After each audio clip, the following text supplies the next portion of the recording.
The older I get, the more I realise that a lot of what we believe as absolute truths turn out to be just cultural myths. And nowhere is that more true in the area of finance and riches and wealth.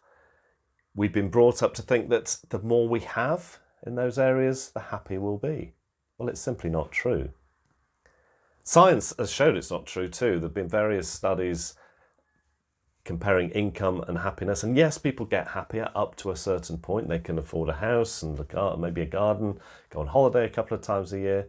But beyond a certain level, people actually become less happy with the more they have.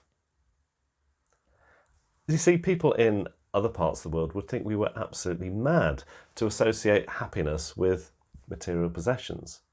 They're far more likely to link happiness with wealth of relationships, not material possessions. In fact, they would think that if someone lived in a big house with gates and security guards, they would think of that person as being quite sad, not happy.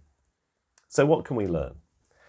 Well, it's really about the art of generosity. You see, it's incredibly liberating to give away and to be generous and to go through our lives being generous people. And when we've got all we need, give away the rest. That's the route to happiness, not accumulating and holding on to it at all.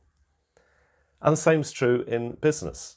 As business leaders, if we learn to be generous to the people that work for us, not only will we be happier, they'll be happier too, and we'll probably have more successful companies, which may lead to more profit, which can mean we can then give away more, and the cycle continues.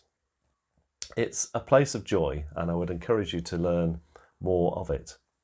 Winston Churchill said, "We make a living by what we get, but we make a life by what we give."